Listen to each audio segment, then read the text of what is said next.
Creatine, it's a natural compound that occurs in our muscle, and it's responsible for delivering energy for our muscle while we're working out and doing our everyday activities.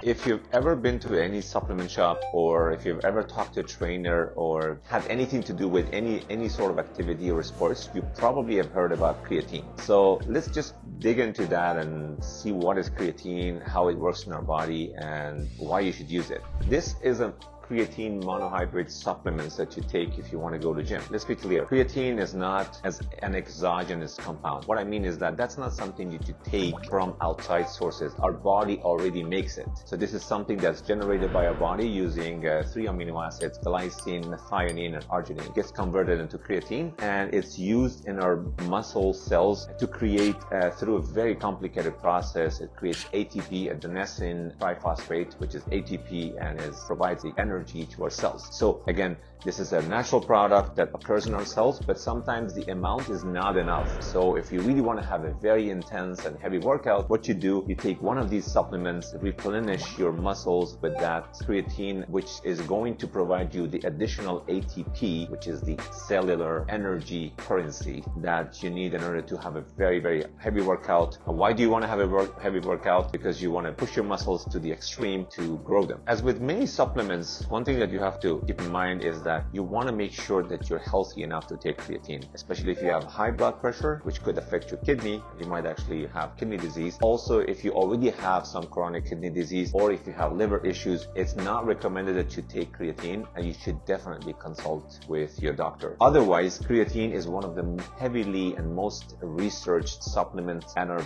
very, very safe, provided that you don't have the previous conditions. Like I said before, the metabolism of creatine phosphate in our cells, it usually results in the waste chemical, which is called creatinine. And if you have ever done any blood tests, you probably have seen that line on your blood panel. It's very important for your kidney to be able to remove that and excrete that from through your urine. So if you have elevated levels of creatinine, then you should definitely consult your doctor before you consume any creatine. And for that matter, you should even consult your doctor before even using other sources of protein from food, even like beef or red meat, because they also increase the level of creatinine in your blood. Creatine comes in many forms. For instance, creatine citrate, monohydrate, phosphate, creatine malate. Basically what it is, at the end of the day, your body is just going to use this creatine molecule, but the way that delivered to our body is different. For instance, assume that this is a creatine molecule, so then you have, in creatine monohydrate, you have this one molecule of water attached to it, so that's creatine monohydrate. Then you have creatine citrate, you have a citric acid attached to it. You have creatine malate, you have a malic acid molecule attached to it. So basically, at the end of the day, once you consume this product, your body is going to break it down, and at the end of the day, is going to use that creatine to provide you with the ATP through that complicated process that I mentioned earlier, right? Regardless of what type of creatine you're using, at the end of the day, your body is going to use that creatine molecule. So don't really get thrown off or confused with all this different chemical formula that you see in different supplement products of creatine. Then you might actually ask, what is the difference between all these supplements? Should we use creatine HCl, creatine monohydrate, citrate, creatine malate? Which one should we use? The major difference between these are basically in the solubility in water. For instance, if you have a glass of water, you could probably put a scoop of salt in it. After that, it's not going to get dissolved, right? That's what we mean, chemically speaking, by solubility. For instance, the least amount of solubility is with creatine monohydrate. It's not really that soluble in water, but creatine malate, creatine HCl, and others are more soluble in water. Why does that make a difference again? You see, with creatine monohydrate, the transport mechanism of creatine into our body cells is usually facilitated through a molecule that's based on sodium, and the osmolality in the cells usually requires that the water is retained in the muscle, hence the water retention that everybody knows with creatine monohydrate. That's why a lot of people want less molecular water or less water retention in their muscles. They go with other types of creatine like HCl or creatine malate or other forms of creatine. At the end of the day, a lot of research has shown that if you don't really consume more than 5 grams of creatine per day, even fast-absorbing creatine monohydrate, this one should be good enough for you. You don't really have to spend twice or 3 times more expensive, creatine to get the same results. Mr.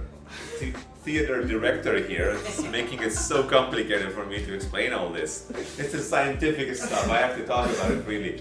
All right, now the interesting stuff. We get a lot of inquiries from our viewers on Instagram and our website about the difference between the creatine supplements that they see on our website. So where do I start from? This is a creatine plus 1 molecule of water. So it's creatine monohydrate, the most abundant and most popular creatine in the world. And you'll get the results from this. Just explain how it works. So this is the creatine, simple creatine. Then we have another, just different sizes, 410 gram, and then this one is 200 gram. Then we have creatine 3-in-1. So what is that? That is basically primarily creatine, which is coupled with glycine and taurine. Taurine is one ingredient that basically is in all of the energy drinks, including the USN Kush energy drinks. It resists the body against fatigue. It also provides you with extra strength during the workout. And at the same time, it has glycine. Remember in the beginning, we just mentioned glycine is one of the prerequisites for our body to create natural creatine. So that is going to boost the energy and the performance of creatine. So that's the advantage of 3-in-1 creatine. Then we have another form of pure creatine, which is creatine malate. Like I said, it's 1 creatine molecule plus a malic acid, more soluble in water. It gives you less water retention, which is something a lot of athletes prefer. That's something that you use. We have creatine capsules. This is also creatine monohydrate, exactly like the pure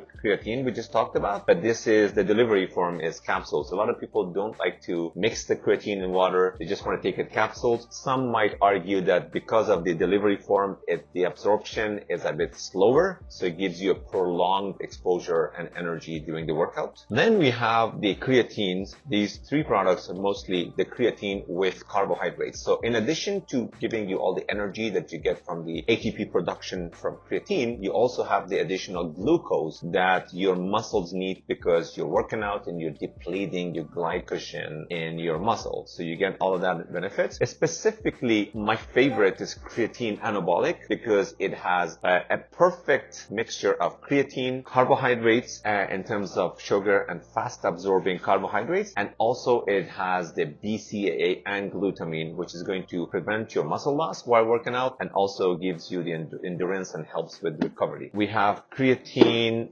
Beast, contains creatine and also glycine and taurine like the 3-in-1, but the difference between this one and the creatine 3-in-1 is basically that this one has carbohydrates and sugar, which is going to replenish your glycogen in your muscle and is going to give you additional energy while you're working out. Finally, we have the creatine transport. This is a very, very interesting creatine complex, and basically it has creatine, it has taurine that we discussed earlier, it also has glutamine in addition to the carbohydrates and fast absorbing sugar and maltodextrose that is going to help you with supplying your muscles with energy while you're working out. So I really hope that we covered all of the different types of creatine that we have, and please do let us know if you have any questions, if you have any comments on how to use them, which one you prefer, any other question. All right, thank you.